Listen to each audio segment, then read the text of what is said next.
beers. Bloody Beers on the piss. And welcome back to the Bloody Brilliant Beers podcast, brought to you by Better. That's cut some dust. We're the Bloody Brilliant Beers. We started out reviewing craft beers on Facebook, and now we bring you the conversations that you'd more than likely hear from the front bar at your local. And where are we this evening, Joshua? Once again, we're at the Caxton Hotel, and it's fucking awesome. We are. Is there a reason why you've got your sleeves rolled up to show your biceps off, mate? Oh no, just because I'm a fucking mad cunt. This shirt genuinely has... It rolls up, dude. I actually felt like a wanker. I was walking around Chermside today, and I didn't realise everyone was looking at my arms, and I was like, "Thank you for admiring, bruh," but I'm not Ziz. Got back to the car, saw the side mirror, and realised that my sleeves were rolled up slightly. Right the way up. I was like, "Hey, congratulations! I'm in a fuckhead."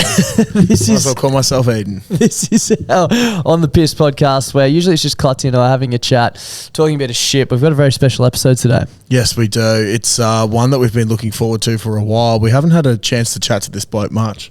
No, we usually can't get a word in, especially during cricket season. Fucking oath. Something a little bit different this week. A few weeks ago, you might remember, we sat down with Donnie, and instead of doing our usual sports show, we sort of just had a chat to discuss how he got into the space we was in and what he's doing and how he came to be on the podcast. And we thought, why don't we do that with our good friend Jack Cronin? So Jack's joining us again. We're recording this one just before Christmas. I can't remember the date it's coming out, but you'll be hearing it in the new year. Happy New Year, everyone. Yep. So yeah, we're joined by none other than Jack Cronin, Caesar's Palace. How you going, mate? Good, boys. Terrified to be on one of the main pods. Yeah. Can't hide in the shadows of sport now. No.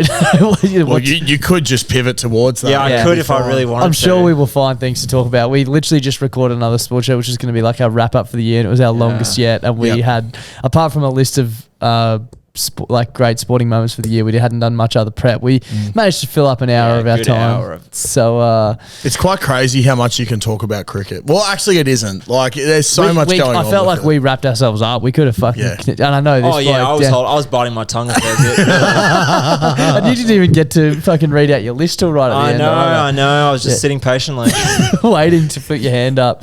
When's this coming out? Like Jan 9th. So what? Yeah. It just rained for half the Sydney Test, but thank God we won at the MCG. So yeah, exactly. Australia 2-1. Thank goodness for that. Yeah, Constance 100. Yeah, the Constance 100 was a real highlight, definitely. All you Sydney siders who got into our DMs about how we didn't control the weather in Brisbane can fuck off, because you cunts have never controlled the weather in the Sydney Test. Yeah, it just rained for 3 days straight. I was so annoyed. Exactly. While we're on the topic of that, Dan Nielsen of What's New in the Castle fame sent us a DM like, "Oh, fucking Brisbane Knights don't get cricket right." I was like, "Cunt, when's the last Test match they played in Newcastle?" Yeah, exactly. Never. Is cricket even a thing in Newcastle? Yeah, exactly. Don't think fucking so. Pull your head in, jug. Yeah. Fuck with. How are you, Jack?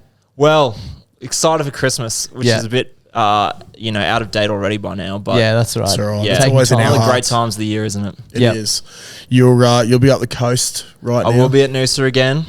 Yeah, Living it up. Usually there. Blogging plenty on Strava up there, mate. Oh, absolutely, mate. Bit of cycling this time around. Hectic. Yeah, got a bike, doing Noosa Tri next year. Oh, this year bang, now. let's go. So yeah, something to train for. I've been enjoying a couple of the frothies now follow me on Strava. Yeah, it's good. And one I saw a comment Nathan today, comments actually. on every office PT now. I saw a comment today. Yeah. It might have been the same one. He's like, "Fucking good effort here, Jack." Yeah, so every time I today. hit 500 cals, it'll be like a respectful comment. Anytime below, rest day for you today, mate. It's good stuff. I actually really enjoy it. I really enjoy it. That's so funny. Hey, it keeps you accountable. It does, and I need that. Keeps you very accountable. But no, as Dar said, we thought we'd get you on for a bit of a chat. You do some pretty cool things, mate. Like a lot of, you've obviously got your full-time job where you're doing like all your marketing and whatnot and that sort of stuff. But on the side of that, you do some pretty cool stuff. So for those of you who don't know, Jack does a lot of graphic design. He sees his Palace on Instagram. If you don't know, if you're not following, go follow. How did you sort of get into that space? So I was always pretty into kind of creative pathways, I guess. Were you always into sport? That's what I wanted to know. Like, did you always play into sport from a young age? Only thing I liked at all as a little kid, or sport and music pretty much were like the only things I was really, really into as a little kid. Like and playing music or just like music and like singing or doing singing lessons, as in like just love music. Yeah, sure. At school, you mean the subject? Right? Yeah. Oh no, not the subject. Like he just loved music. I'm lost. Sure. Yeah. I'm lost. Yeah. But anyway, so yeah, obsessed with sport from like a really, really young age. I used to be one of the big things mum always says is like she could take me anywhere as long as I had a book to draw in, and then she could literally do whatever she wanted and I would just sit in a corner and draw. It's And like so the iPad of today. yeah, essentially. And so I still have a few books of my drawings from when I was a kid, and a lot of them are like I drew AFL games or like rugby league games and comics. Sorry, I also was obsessed with like comic book characters, so like Superman, Batman, etc. Yeah. So pretty much all my drawings were Power Rangers and sporting games. And so I was going to say, you know how I guess the iPad these days, I don't have kids, so can't pass judgment, but a lot of parents, you know, their kids out, whatever, being loud, they just put an iPad in front of them, and some other people turn up their nose and go, oh, Yeah. fuck, you know, that's a bit dog to just leave the iPad. Do you reckon your mum was getting the same response? Like, oh, look at this kid, can't even sit there without drawing an AFL yeah, game. maybe. I don't know. I guess it's the same thing. You just want your kid, a bit of time from your kid, not being an annoying Yeah. little prick, which I probably was quite a lot. Yeah, but so yeah, always obsessed with sport, and yeah, for like, so my mum can vouch for this. Here's like a little, I guess, one of those things that's funny as a kid, but now seeing what I've turned out to become, it like adds up like quite a lot. Yeah. So when I was like maybe 6 or 7, I wanted to have pretty much every NRL team's jersey so that when I played in the backyard, I could actually be that team. Yeah. Obviously, mum's not buying 16 or Yeah. 15 $150 jerseys. Yeah. So I tried to make like draw like the shape of say the Bulldogs jersey and like put the blue onto a white shirt. Oh my God. So like I draw, So you the, like, the stripes. pattern of the design, Yeah, yeah, yeah. and try and stick it onto a shirt so I could have that for the backyard. So Holy that shit. you see a bit of from like a very young age, like a weird obsession with the jerseys already, and then like the also it's not just sport but like the kind of creative aspect of sport as well. Yeah. Like the design side of it. Yeah, maybe autism as well. Yes. But you were literally designing jerseys at 6. yeah, and like even at like kind of 8 to 9 to 10, I was on, you know, do you remember the game Rugby League 2 on Yes. PlayStation? Oh, well, yep. 2? So you could mod that game and put like the PC version, you could mod it and put New Jersey designs onto the teams. Right. And on the forums, people would post their designs on that. And as like a literal, like someone who probably was too young to even be using the internet, I was reading forums, looking at jersey designs. So these are other punters designing that, not Yeah. like, so it's not like the NRL releases an update. No, these pack. are like users essentially doing what I'm doing now, where I'll like Yeah. make jerseys Yeah. just for fun, doing that and then modding them onto the Rugby League 2 game on PC. And you're on forums sitting there As a reading kid it. reading And that. are people writing up? I like- wasn't writing personally. I was probably Yeah. you're too young But and are dumb. people writing like their reasoning? But you know what I mean? Yeah, like yeah, this, yeah. This V's a throwback to blah, blah, Yeah. and you're just lapping that shit up. Absolutely. Yeah. I would love to see what people's interpretations of like alternate jerseys were back then, because what that would have been 06, 07 sort of vibes. Yeah, for so you. 05 is the year that Rugby League 2 came out. So Yeah. that jersey's that jersey. Yeah, I'd style love went to on. see what alternates were then being like, and then them trashing old designs or Yeah. like trashing. It'd be so fun because jerseys have come such a long way. Yeah, and fashion and jerseys is such an interesting thing because even in my own life, I did the first kind of big jersey project I did was 2019, and I remember like at that point in time, I still think now 1995 is literally the best rugby league jersey year of all time. A lot of our favorite designs still to this day. Broncos Diamonds is from then. Raiders Milk is from then. Yeah, like a lot of teams' best jerseys are from that year. But I remember thinking like 90s was the best period of jerseys ever, and the early 2000s they really like completely lost their way. And now even that was 2018-19, 6 years have passed, 7 years now, and I'm now looking at early 2000s and I'm like, God, some of those jerseys were sick, you know. Yeah. And it makes you realize pretty much you always just feel nostalgic for pretty much 20 years back. Yeah. Well, Well, you look back, you see a jersey and you look back and you think about all the... all the things, yeah. like all the feelings that came All with that the jersey players when that you were you a kid. loved Yep, and- players yeah. that you missed that used to play then. And yeah, so when I first was kind of starting to make jerseys, a lot of the inspo was what people were craving to come back was from 20 years ago, which is mid-90s. And now a lot of the things that people are craving to come back is early 2000s again. Yeah, right. Do you think you ever made a conscious decision is not the right word, but we're thinking consciously about what we just talked about? Like, do you think that you subconsciously realized that the nostalgia and your favorite players in those jerseys is what drew you to getting into that side of it? I don't know. I don't think so. I actually don't know what it is about jerseys that always grabbed me. Yeah, I'm not actually too sure. But I do think they are just so, and it's why it pisses me off so much when teams make bad ones, because it's such an important part of teams' eras. Yeah. It's an identity. It is. Like, and it's an identity. You will always look at it like a jersey from a certain era, and you'll go bang X player or X happened in that jersey in that game. Yeah. Like it's and such you don't an want to look important back part. at that moment and go, oh, fuck, that jersey sucked. Yeah, massively. And even I hate when teams, it's a small thing, like I hate when teams have to wear away jerseys in grand finals and stuff like that. Like I'm always like, I want to associate that era with that exact jersey. Yeah.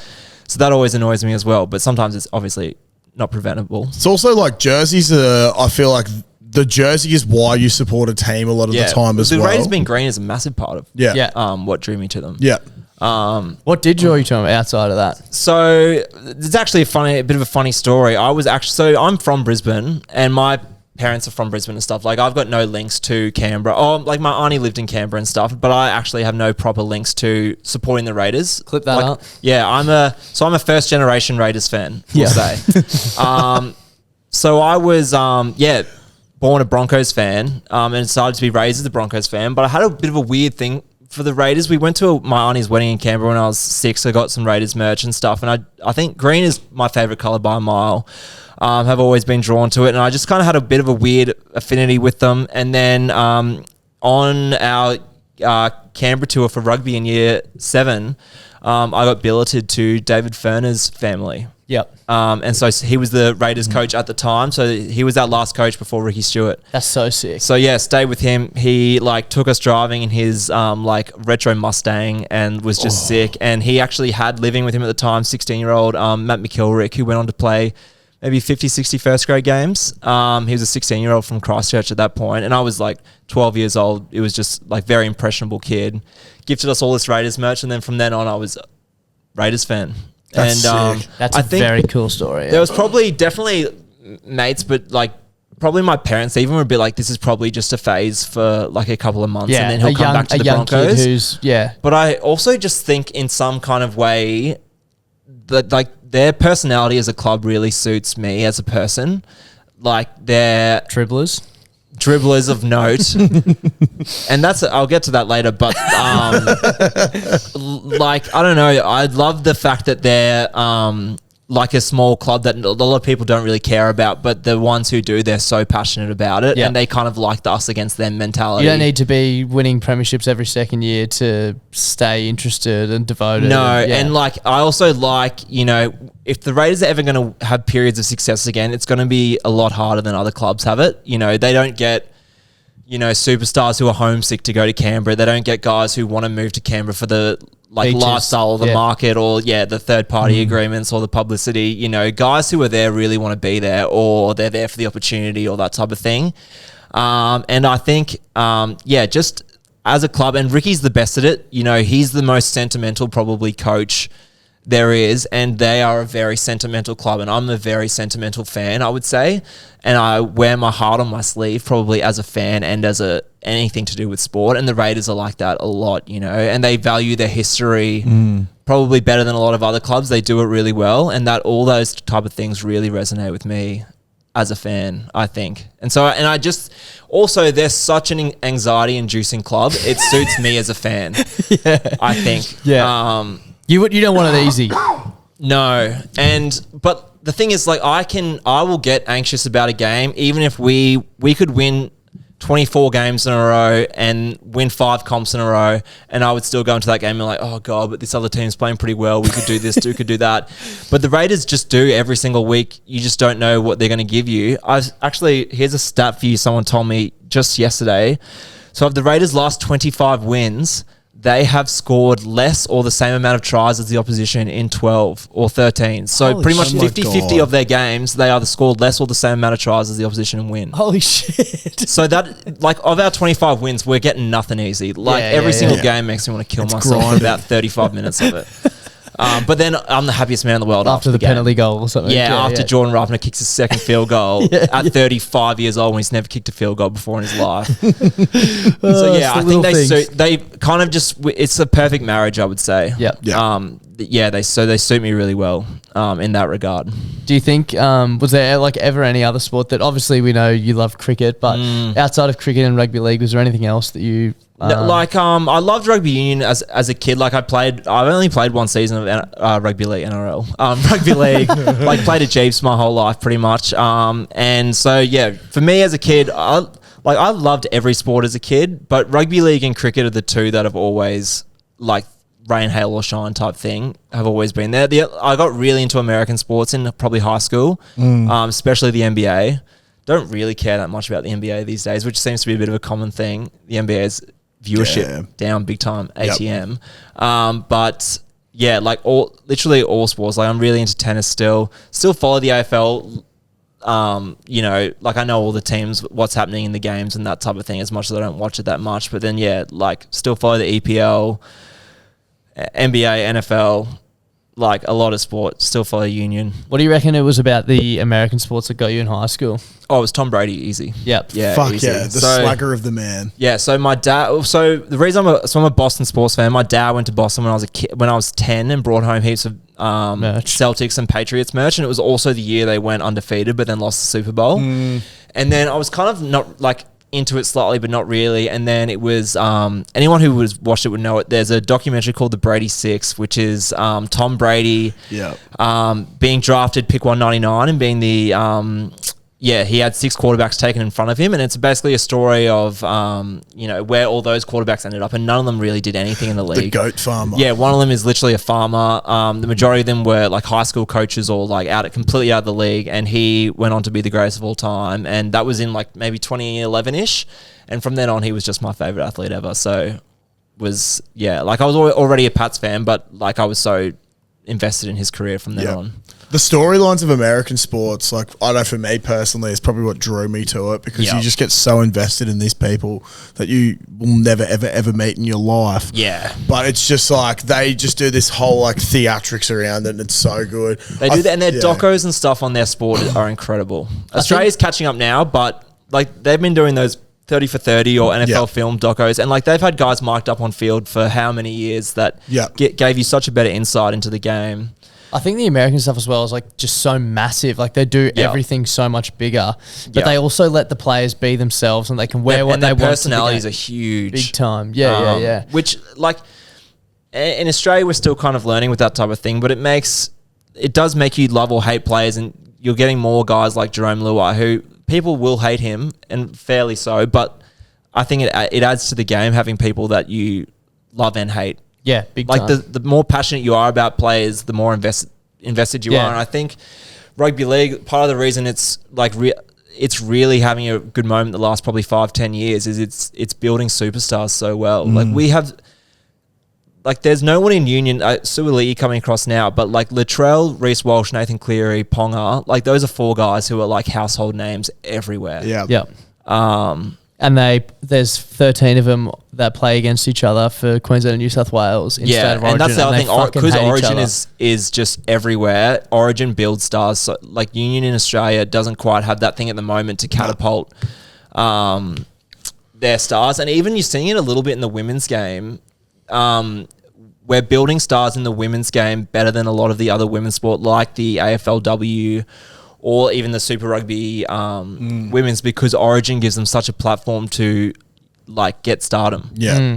Should be good. Just on, should have brought it up in the other show, but a whole bunch of the Aussie Sevens girls have signed for their hometown Super Rugby, Super W franchises. That's sick. Like we got the Levi sisters, Kazlik, Carly Hemwood, and someone else have all, and Isabella Nassar. They're all signed for the Reds. Like, so now all these, like the Aussie Sevens girls, probably like the pinnacle of the rugby union for us for women at the moment. Going to be very exciting. They're building a bit of a narrative around that, so I'm keen to see how that goes. Yeah, that is cool. Just on with the American sports, and going back to sort of how you got into your design. So, when did you start transitioning from like your drawings onto doing like actual design onto the computer? So it was 2018, and it's kind of a funny period in your life. So I was 21, and I think a lot of people would have this where when you're kind of 18 to 21, you and your mates are kind of all doing the exact same thing, and you're all in the exact same place in life. Like you graduate, you pretty much hit the piss like that often for a few years. Everyone's kind of got casual jobs. A lot of you are studying or doing that type of thing. But then once boys start getting like actual jobs or internships, it really like speeds up. You're like, oh shit, I'm getting behind. No one wants to get out on the piss on a Wednesday night anymore. Yeah, like, and you suddenly like your, casual job that you were so happy in, as soon as your mates start to get real jobs, you start being like, oh, I need to get out of here ASAP. I need to get a real job. And so I graduated in the end at uni. Sorry, in the end, I graduated uni mid 2020. But 2018 was when a lot of my mates were starting to get towards the end of their degrees or starting to take things a bit more seriously. So I was kind of starting to look at internships, all that type of thing, and a lot of jobs had need to be strong in the Adobe Creative Suite. Because I was doing a business comms degree and I wanted to get into essentially marketing and content type roles. And so I literally just downloaded Photoshop and I had the free 1 week trial for like 9 months because I just never closed it. So I just had it for like 9 months. You never closed the program. No. Fucking hell. So I literally had that for like 9 months and it started honestly making memes about my mates. Like was the first few months was the main thing because at that age, and this is before AI, the power to put your friends' heads on whatever you wanted to was massive. Yeah. If you could do it well back in the day as well, it was like, holy shit. And even just like to be able to Photoshop messages and stuff and like set people up and like act as if you're on like other people's close friend story. It's a great power at that age. I remember like people listening to this now, probably like maybe a little bit younger, I wouldn't realize, but like if you photoshopped your head onto Clutzy's body AI could do so easily right now and send it in a group chat, everyone would be like, how the fuck did you do that? Like that is incredible. Yeah. And like I made our budgies for we had a boys trip that year and did Yacht Week in Croatia. So like I made our budgies that year and like we did it as like there's like an NWA old album cover of like all their headshots type thing. We did shit like that. So essentially doing dumb stuff. And I also was always a massive troll, which you can probably believe having listened to me on this podcast. I love trying to wind people up. And so that just gave me like unlimited resources to start trying to wind people up. Like I was already doing stuff where on iPhones, you can text your own number and then go through and delete it. And so you can create conversations. Yeah. So I would just stitch people up with fake conversations like that. And then Photoshop just meant you could do anything. And so I ended up like, and the best thing about Photoshop is no one has the skills to get you back, right? Exactly. Because people can do like quick things on their phone, but if you want to actually make something legit, you actually need to know how to do a few things, or at least you used to. And so like even while I was learning and starting to do more designs, like a lot of the kind of Twitter profile that I somewhat built was I'd make like screenshots as if I was messaging Raiders players and they were giving me fucked responses. Like I didn't message a single player for that period, but there would have been people on Twitter who genuinely believed that I was like had restraining orders against me from Raiders players because I just build the conversations out. That's so funny. And were you like, obviously it sounds like you were self-taught on the Adobe sort of stuff, on the Adobe suite. Were you watching YouTube? Were you like, So YouTube and then other designers, and the more designers you follow and the more stuff you do, the more you essentially learn. And like if you follow a bunch of designers, sometimes they'll give away like their PSDs, which is like their progress file. So you can actually get into their file and see what they were doing. Yeah. That's a big thing. But then also the biggest thing is just watching YouTube and then seeing how other people do things. And it's incredible how generous people are. Like designers from huge organizations, like guys who are doing work with NBA or NFL or like working at the NRL will share like screen records of them making designs, and it just makes it so helpful to be able to learn how to do that kind of stuff. But like years and years of now, like that was 2018, so we're doing it for 7 years now. So years and years of that, plus every time you do a design, you learn something new, you get better. Because I remember asking you years ago about doing something, and you sent me a link to this dude, and I was just watching it, going, "Holy fuck!" It was like, I'm pretty sure it was college football stuff he was doing, possibly. And I was like, "Holy fuck!" There's like so much going into this. Or it might have been when like the Washington Redskins were still the Redskins, and they were getting like all this shit, and just like how they add the layers and then like the different contrasts and shit they use. I was like, holy fuck. It's why I sometimes try and do some of the speed arts. I don't like recording myself while I'm actually designing because I don't know, I just think it adds an extra element of pressure to to doing it. And oftentimes, like you'll go down one path, you don't like it, then you do like what you start with doesn't end up looking anything like what you were doing. But sometimes I'll do the layer breakdowns because I don't think people at times understand like what it takes to build out some of these designs. Yeah, for sure. Especially, ones where you've got a jersey swap players, or you've got a guy playing in daytime, you're moving him into like a design where it's night or a storm or any of that type of thing. Like it takes a lot of work to change that. So player. many little things. Yeah. And it's so much trial and error and so much just learning over years. Like, and I remember someone, like a good advice that I saw was, this is before I had started my page, was that like, if you don't look back at your first few designs on your page and feel embarrassed, then you started your page way too late. I think that's the same with any form of content. Exactly. And there was a bit, because I kind of was making memes for a bit, but then I was starting to try and learn designs, and I was kind of posting them here and there on Twitter. But then you always starting a new page on Instagram is like so anxiety inducing, especially because everything looks shit when it's got like 2 followers and 1 like. And so trying to build that up like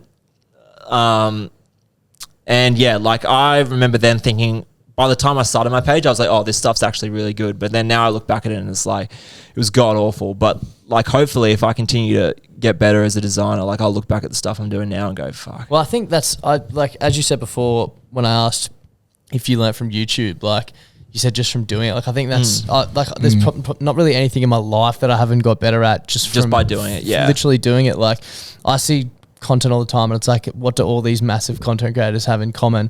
And it's the first thing on Instagram, which shows you how many times they've posted. They've all posted thousands of pieces of content. Like they didn't just fucking start and just come out of the blue. And like you can make so many excuses for yourself. And like I still do it to this day. Like, oh, there's other things that I want to do with like my design stuff, like to add to it, but it's like, oh, I'll do that when I get to this level or I get to that. And you can put it off for so long. Find excuses. Yeah, find excuses for yourself. And like I was the same before I started my page. Like, oh, when I can do this, I'll make the page. But then the only way you actually grow and you actually get better at making the stuff is by actually doing it. And like even if I was like, now I'll start making like, not tutorials, but like some more advanced stuff into how I make things. I'll think like, I actually know so much more now than I used to. But then, a few years from now, I'll be like, God, I can't believe I thought I was good enough then to start doing that. Like, that's just the process of what it's like in this kind of field. I think the other thing to think about as well is, and something that I found is like something so easy like a keyboard shortcut to you is like would blow someone's mind. You know what I mean? Like you forget how far you've come and how much value you can probably provide to other people who like are just starting their page or whatever. One thing I was keen to pick your brain about a little bit, and I don't even know how to ask this properly, but like coming from learning, say, like a less traditional way in YouTube and figuring out on the run, getting into more the traditional space of, working for some of these big names who we'll get on to talk about. Like, have you ever found roadblocks when you're doing stuff that like, oh, fuck, that's weird that you do it that way, or that's not how we do it here, or?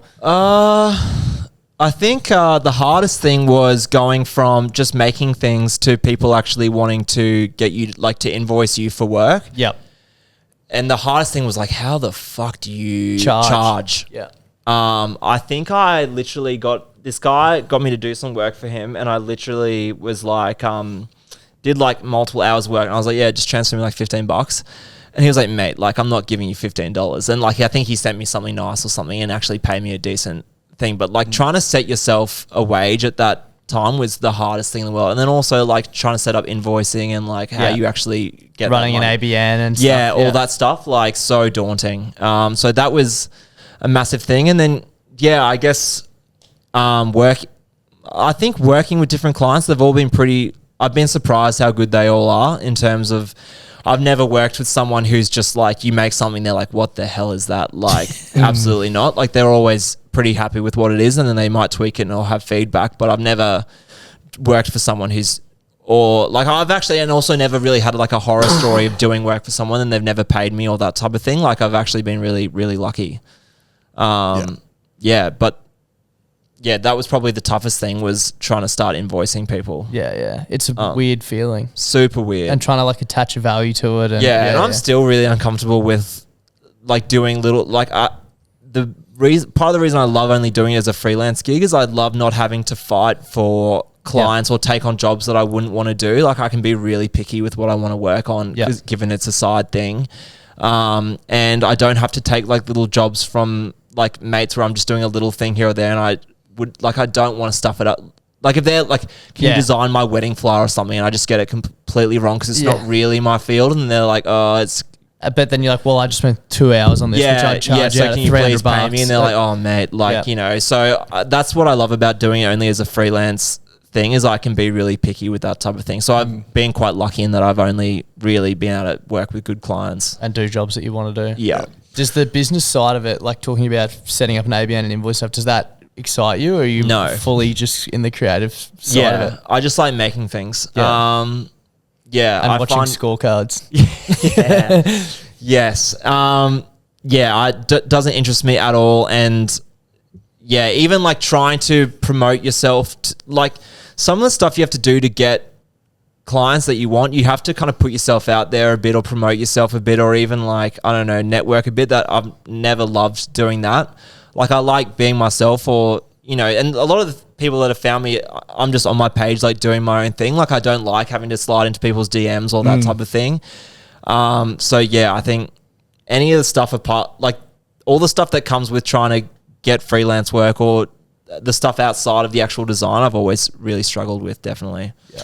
What was your first? Because for me, my first memories of when you were doing stuff were either when the Raiders got you on doing some stuff, or for Jeeps. Yeah, Which so one Jeeps was probably first. Yeah, because you like, to give you a lot of credit there, and we've spoken about it before. I reckon you were like the first person to actually get into like the club rugby space, particularly in Brisbane, and actually bring life to like make it more like enjoyable, interactive, like actually make like a piece that looks good to look at. Yeah. Like, so honestly, big shout out to Matt Muller there. So he was actually, I don't think at this point he was yet working for the club. He was just he was also wanting to work in sport and wanted to help them out. Like he wanted something for his portfolio as well, to say essentially like, I helped run the socials at Jeeps, and he kind of already followed my page and was like, how about we he went to school with us for context. He's a Jeeps boy, plays at Jeeps, went to Morris as well, a couple years older than me. Hot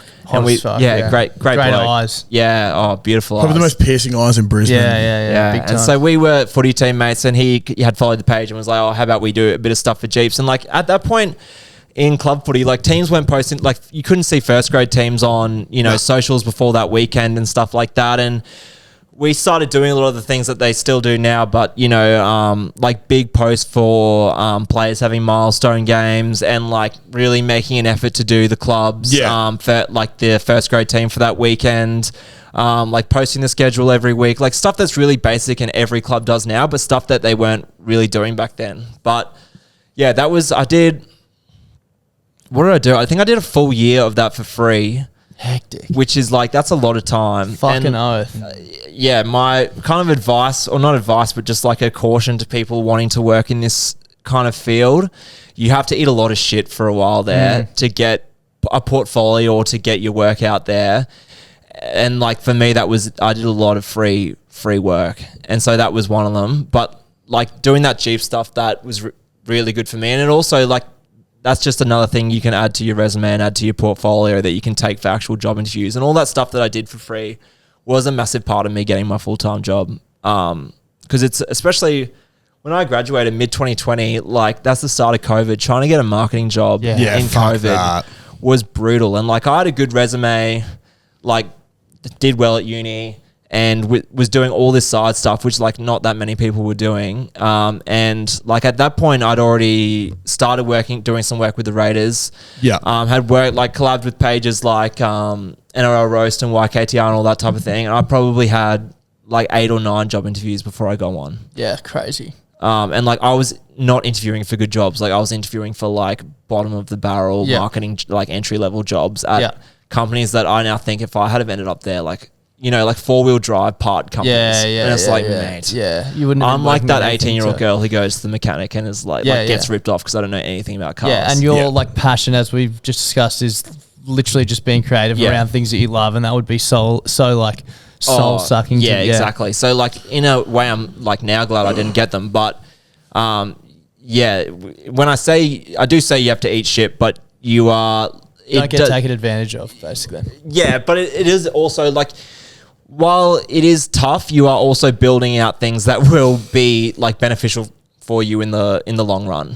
But yeah, in the creative space, you do often have to take a bit of free work and stuff and put yourself out there. Yeah. So, obviously, Jack, you mentioned doing the stuff for Jeeps to get started and then getting your first full-time gig. But how did it come about to be working with the Raiders? Obviously, you spoke about how much you fucking love the Raiders. Like, I do. Was that a proper like holy shit moment? It was, but I also I reached out to them, so it was also like to an extent my obsession with the club like got me kind of the role because I knew who the comms manager was at the club because I just know I know Knew what colour car they drove and yeah exactly like just I waiting in the just car knew his park. voice from like seeing him in the background of videos and stuff. Like I just knew who he was, so I tracked down his email and said to them like I just had noticed on their feed that the majority of their stuff was either photography or like very heavily templated graphics. So I was like, I don't even know if they have a designer in-house. So that was when I'd just been a COVID stand down at my first kind of job, like in my last semester at uni. And I was just trying to finish uni, but like no one was doing anything. No one was hiring. So I was just like, I'll reach out to them and see if they would have me on for free. Because that would look massive, right, on your portfolio. Like working with an NRL club would be huge. And yeah, and so I also knew they somewhat knew me to an extent. Like I had a bit of back and forth with them on Twitter sometimes, and I knew like a couple of the players followed me already by that point, and so I knew they somewhat knew my work. And so I emailed and said like, yeah, if you need an extra set of hands, like I'd love to help, and they were like, absolutely, and they said, yeah, we already know, like we're familiar with some of your stuff, and we'd love to have you. So I did a stats graphics for like if a player had the player who essentially had the best stats that week, I did like a graphic for that, and then any players who were having their milestone, like 100 or 150 or 200 or whatever, I did something for that as well. And that was sick because that year we made the prelim again that year. So that was the year after we made the grand final. But yeah, it was unreal. Were you just like, frothing? Oh, like to like be that into the club and to be then doing stuff for them and like having my stuff on the official page, like insane. And it's actually a bit of a funny story. So during that kind of period when like clubs are a bit funnier or a bit like more unhinged on Twitter, I would say during COVID, and me myself personally was definitely unhinged. Still are, I think. Probably like I would say I'm like 23% of what I was back then. Like I was, especially during those when no one was doing anything, I would have been tweeting like 50 plus times a day. Like I was like Richard's Twitter. levels. And so I had all these kind of like different like back and forth, and I always used to like change my, because I was good enough at design. Like that's what I'm talking about with the memes. Like one of the bigger ones I had was in 2019 after the Bronx lost 58-0 to the Eels in that first week of finals. Yep. I changed my name to Fox League and got the exact font that Fox League used, like replicated their template to a T, and just put this outrageous Anthony Seibold quote. Like essentially like everyone wants to be like Wayne this, Wayne that. I don't see Wayne in the finals or something like some quote that if he said that after they lost 58-0 would have been an absolute disgrace. It got shared so much. Like 2-3 days later, even after I'd taken it down, it was still getting a run on Broncos podcast pages and stuff. That's awesome. And so I used to do a lot of stuff like that. And so one of the ones during that Raiders season, that 2020 season was we had heaps of injuries. And so I changed the whole Raiders my page to be the Raiders page, and using their template, like made it as if I was debuting for the club.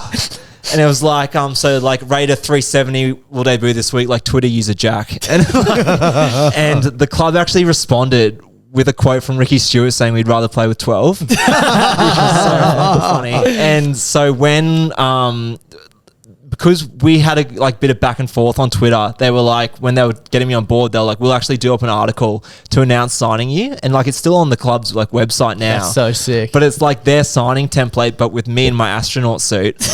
And like, there's an article on their page about signing me for like one year deal. That's awesome. As like so a legit like bottom of the barrel Employee. graphic design intern which is so funny. That is very, very fucking good. So yeah, you Awesome. can imagine me, like I was at the time working in a warehouse and I got that going on the side. I was like, this is the sickest Anyone thing who's ever. asking what's happening, yeah, what's happening in your spare time? I've just been signed by the Raiders. Look on the side. I think we've had this story on the podcast ages ago, but I can't remember it. I can't remember the story, but when you dislocated your shoulder and Yes. Luke Bateman, No, John Bateman, sorry, of course, was There's spraying actually you. a better story with John Bateman and I that I haven't shared, but so this is also that same COVID period. So as I said, I'm pizzling Twitter day and night, and there was a Raiders fan page doing a 5K time trial amongst like players and fans. So, you know, a lot of people did COVID 5Ks. That was the thing. And so they were running a leaderboard, like any fan, and players were doing it too. And so John Bateman did, I think, a 22:40. And I was always tweeting John Bateman. Like one of my biggest like running gags was like just being obsessed with John Bateman. And so Biggest gags. Gags. Yeah. yeah, gags. Yeah, I'd running gags at this point in time. And so, yeah, I was like, essentially tweeted being like, I'm going to beat John Bateman's time. When I do that, he's going to send me a signed match-worn jersey, and I can have as many attempts as I want to beat his time, and he actually can't run again. So he's just locked into that time.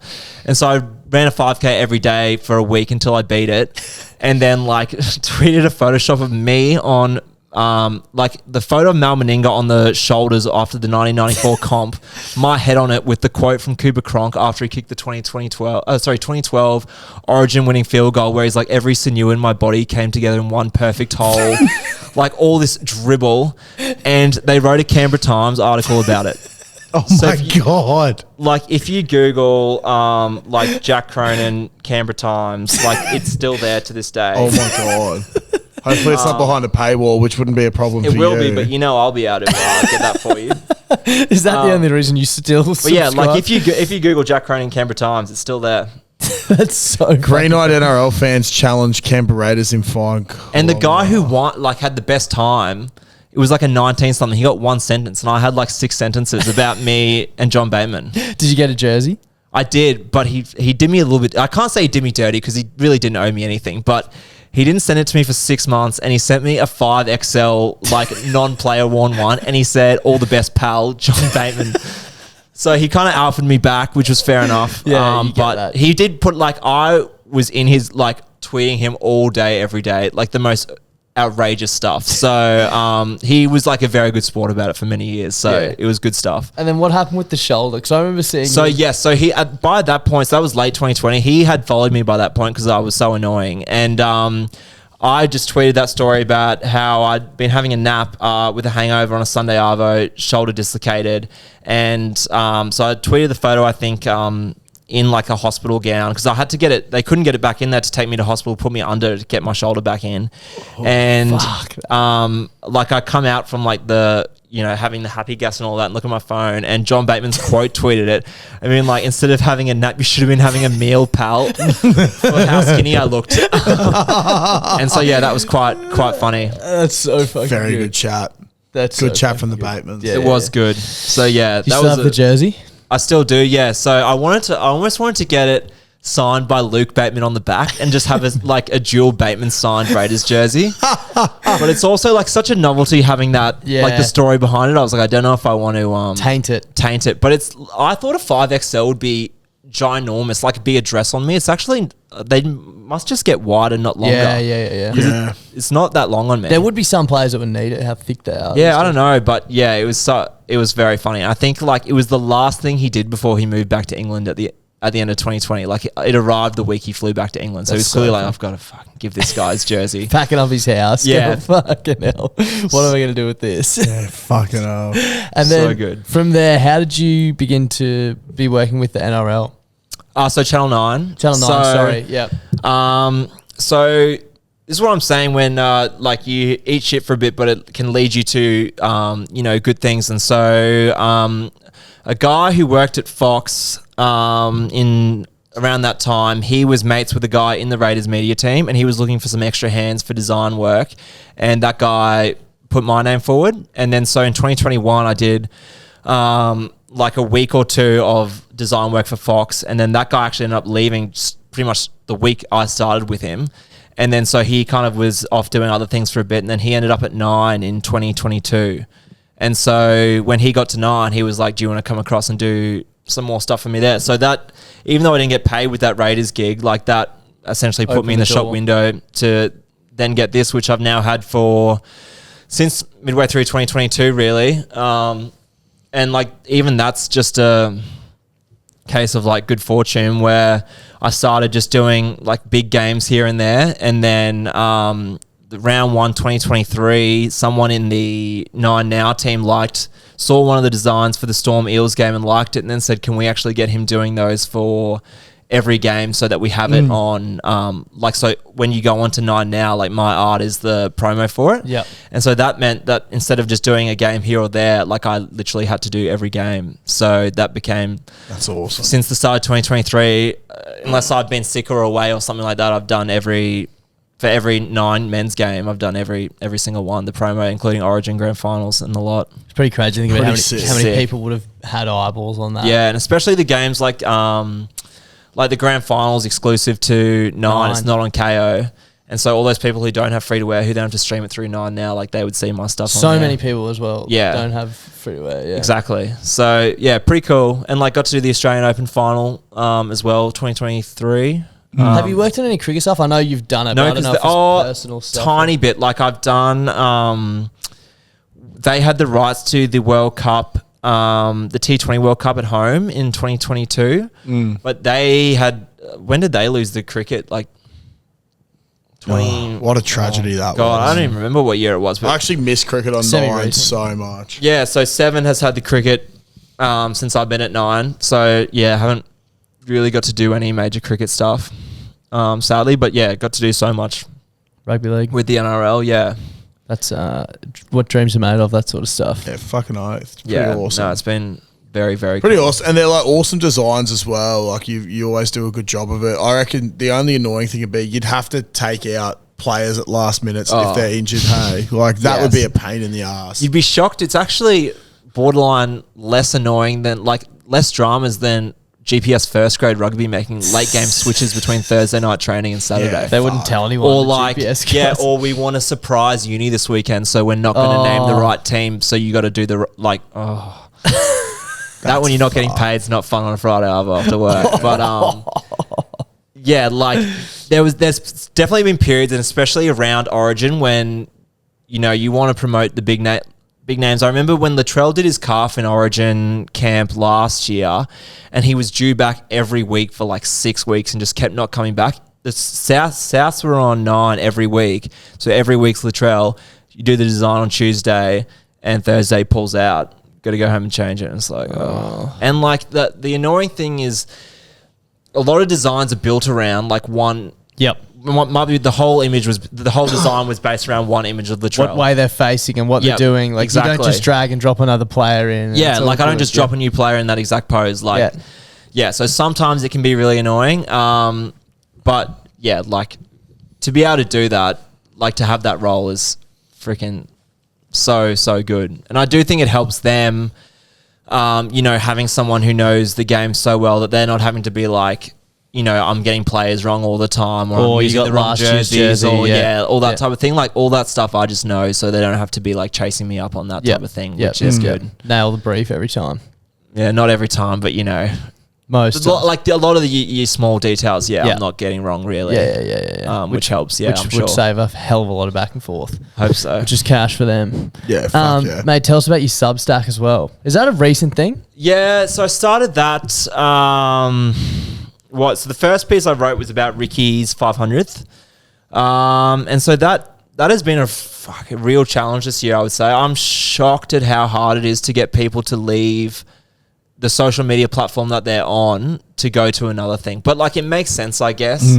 Like how often when you're on Instagram would you be clicking through stories and then see an article and actually go and read it? Or see a podcast and start listening listening to the clip. Like it's really, really hard. And so getting people, you can get sometimes they get decent traction, like getting people across from Instagram to read it. But like some days it just does, people just, for whatever reason, you might hit them at a bad time, and like you might spend hours doing this and like 80 people read it, and it's like, oh, it's a killer. Especially when I've already spent so long building out Caesar's the page, it's a bit annoying. But I think it's it's more up the alley of things I want to do. Like that EA times NRL like crossover. Yeah. Like I think it gives you more of a space to actually dive deeper into it. And a lot of the time on Instagram, I'll just share the photo, but I might have like a lot more thoughts on what I've actually, like the meaning of the photo, or like Details in the photo. details, or just things that go with it. And like for Ricky's 500th, like it honestly sounds stupid, but Ricky has been the coach of the Raiders since I was 17. He's very signed till 2029, so he's going to be the coach of the Raiders until I'm 33 or 32. So like he has spent half of my life, and when you're as big of a fan as I am, he has literally dictated my happiness for already 10 years. But like he has had a humongous role in Most my people haven't life. been with their girlfriends for that long at your I know, age. I know. And Ricky is like one of the most polarizing personalities. And when you are, I'm not actually dealing with him day to day, but I am, like to an Yeah. extent. Not personally, but you. Oh, I am. Yeah, you know. And so he is such a tough character, and the relationship is so complex where it's like at times I would love to kill him, but if anyone speaks about him negatively, I'm like, you have fucking no idea what he's done for the club and what he's done for me and like all that type of thing. So it's like such a complex. Almost like a family member. Yeah, legit. Like, and honestly, like I think I said to Georgia this year, if Ricky Stewart died, I would have to go home from work, and like not even Mayo on that. Like I would be So devastated. shattered. Yeah. Like it would be pretty similar to a family member dying. That is how strongly. But if you call me tomorrow, I'd probably be like, God, I'm pissed off with what Ricky's doing with the squad heading into next year. Like it's such, and so I was like, you can't convey this in an Instagram caption. Yeah. This is like Or an it Instagram needs story. Yeah, like this needs like some words to go into it. And There's substance. yeah, and so that's kind of it. And like another thing was after Origin, I just can't sleep. So, and I think it's because it starts so late, it goes so late, but I'm just so amped up for it. I usually sit around in group chats for like an hour and a half talking about it. I'm like, why don't I just write it all down after, and then I just go to sleep, and then people can read it the next day if they want to. So it's kind of a platform for that. And like there's other things. Like if I didn't have this podcast for the cricket season, like there's been so many thoughts, like with the McSweeney stuff, or after that first test where I was so pissed about the way like the players were getting treated by the media. Like it's just like an outlet to Bit of a platform. a bit of a platform to talk about that type of thing. And yeah, I think the main things I want to do with it are, so I've already done a lot of this EA project. Like I'm up to 08 now. I need time to actually put it all together to release it. And I've also like, when I said it earlier in the pod, like I'm really into music, like I've made every single game its own soundtrack. That's sick. Because like a massive part of FIFA Yeah. is soundtracks, and like there's so many bands that I've got into, like DMAs or Catfish and the Bottlemen, where like I first heard them on FIFA. Yeah. And so I just think it's like that's a part where like no one on Instagram, I'm not going to do like a single post for every single game and all that. Like it's just a way that I can actually deep dive it. And like when I do a project like this, and it's like last year I did that Netflix like document. It's like when I'm doing this, like I'm so into it. Like I'm not just, It's way more than just an Instagram yeah, trial. no one's paying me to do, like this is just my hobby. It's just a passion This is just project. me enjoying doing this on the weekends. And so like, but when I'm into it, like I'm at work listening to old Triple J soundtracks and being like, this song would suit a FIFA soundtrack onto the playlist, this song wouldn't. Like, Yeah. And so I'm working, but I'm also like, when I'm into a project, like it consumes my mind so much. And so yeah, Substack just gives it an extra kind of avenue to go down. And the next big thing, once I finish the EA thing, I really want to do like a full deep dive on every club, like if I was doing their jerseys, what I'd do, and also like why I think they've gone down, like why they're doing what they're doing right now, what aesthetic they have when I think they're looking best, when they get it wrong, what does it look like, and all that type of thing. Because yeah, I remember there was a guy, his name was Gazef, which is Gazf, and this is when I was a kid. He did this for like every club, and like I could still tell you exact designs he made when I was like 11 or 12. Yeah. So I was literally going to say, when you were talking about that project, like getting back to your roots, Yeah. and like doing the rugby league 2, rugby league live or whatever on the forums. Yeah. And like that guy, as an example, he did something that still to this day has never been done, which I think is sick. So for his Origin jersey concepts, you know how the Wallabies have that Indigenous pattern on their numbers on the back of the jersey. Yeah. His like idea was for Origin, you have like a map of where you're from, or like softly into the number of. So like That's sick. if I'm like say like Jonathan Thurston, like on the 7 there'd be like a very soft map of like South Sunnybank where he played his junior footy, and it's just like an extra level of that. And that's like Queensland especially do it so well, like that where you played, like tying it so closely to your junior club. And I just think that's such a sick idea, and he did that in like 2013 or 14 maybe, and it's still never been done. But like that's the type of thing where it's like I want to be like making things that people are still just like years Holy from now. shit, Like that was such a sick concept. Yeah. So like my main thing with my hobbies is I just want to make things that I think are cool, and then I just know that there are people out there who, as much as I come across as weird a lot of the time, I've found that there are a lot of people like me. And I think this summer has been big.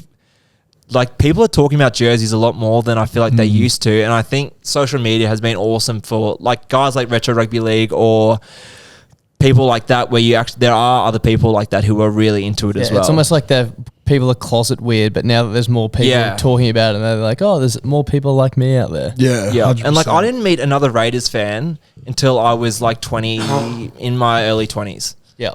And I was just doing it by myself from like 12. And then like now I've got like probably 4 or 5 guys who like are just like, and almost scarily similar how they consume like Raiders games and their memories of Raiders games. It's like, but social media has now meant that we are like really close mates. Yeah. Just purely because we both go for the Raiders. Yeah. And like, there was one who he came up for the Kangaroos Tonga game. And I was telling you, we're at the Caxton because we only get to see each other like 2-3 times a year. And when we are on the piss talking, we could talk about the Raiders for like 4 hours straight. Should start a podcast. Yeah, but like legit, not even going over the same. Like we were like, it was like 2 a.m. and we're like talking about Owen Paddy's development, who's our hooker that we just apparently knocked back Reece Robson for.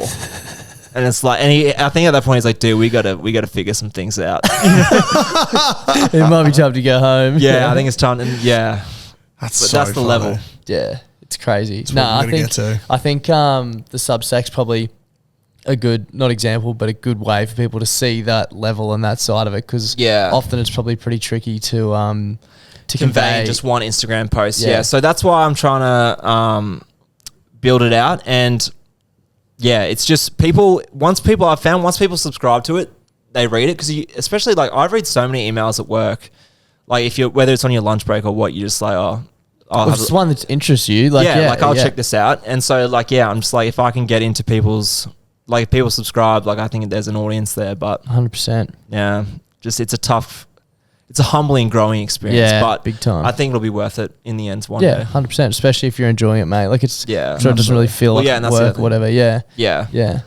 But it is one of those things. Like it's always you like, as much as you tell yourself that it's not for other people, when it does perform well, it is always like a nice kind of well, I guess what, like, it's not for people in the sense that you don't need that validation to continue to do it, but one day imagine if it could be your full-time job where you make hundreds of thousands of dollars. Like obviously that would be fucking amazing. Like you're going to keep doing it because you love the work, but if you could get paid to do that as your one true job, like that's the dream, right? Yeah, that's the dream. And like even something like I did in 2022, a full Adidas project of if Adidas made the NRL jerseys, and that was like Georgia went away for Easter weekend, and I was still living at home at that point, and I spent like literally got up on Good Friday morning and until like the Monday night, literally like did not leave my computer. Like would have spent 60 plus hours on it, and I was like, if this thing gets like 2 likes on Twitter, I might like have to just delete my account.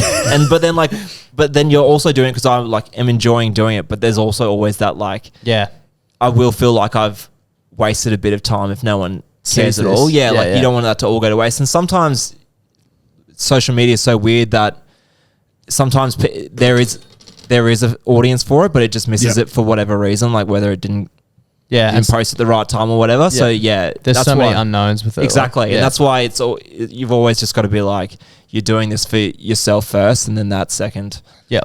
But and getting better every time you do it. Exactly. Better never Fucking stops. That's it, mate. That's to it. round us out, what's next for the Caesars project? Caesars Palace project. So what I'm working on to right the now, Caesars Leo Thompson jersey swap coming to the Raiders in 2026. Yeah, nice. Hopefully that's out by the time this is out. But hopefully next year's running back with Channel 9, hopefully. And I'll still be doing like any Raiders player milestones, 100s, 200s, big moments, because I just love feeling that kind of attachment to the players' journeys. And then The Jersey project. the Jersey project, hopefully, yeah. That's kind of just sitting there. I've got a few things in the works, but yeah, growing the Substacks probably. I also want to start doing more TikTok stuff, but that's just it's just finding time. But yeah, hopefully just more stuff that I think, aligns sport plus culture and that kind of creative side Shit of that it. interests you. Yeah, the stuff that really interests me, and hopefully, they say people are passionate about what you're passionate about. Yeah. So hopefully that comes across. 100%. I think it definitely comes across, Fucking mate. oath. It's been a huge addition to the sports show, and I don't know how long it's been now. Feels like It was the Forever first a year, episode I I ever think. did was straight up week after the 2023 grand final. Wow. there you go. So what? Fucking Just hell. over a year. Just ago. over a year. Yeah, almost 14 months probably. Yeah, My God. crazy. That's wild. That's actually insane. Apparently Donnie only did 10 episodes. Yeah. Yeah. I think I must have done over like 30 or 40. Yeah, easily. If it's Yeah, been a whole probably 40 year. plus, because I was away for a bit and I've had a few missing here or there, but I reckon it'd be like 40, 45 episodes. Yeah. I reckon Donnie must have done more than 10. Like, obviously over now. since Certainly now felt he has, like it. He's a fucking drag, that cunt. nah. No, It's been great. It's been a great addition. it has been certainly. huge. Yeah. A nice dribble. Thanks for getting around us. And yeah, we are looking forward to the future. Appreciate it, boys. Thank you. Merry Christmas. Yeah, Happy New Year and shit.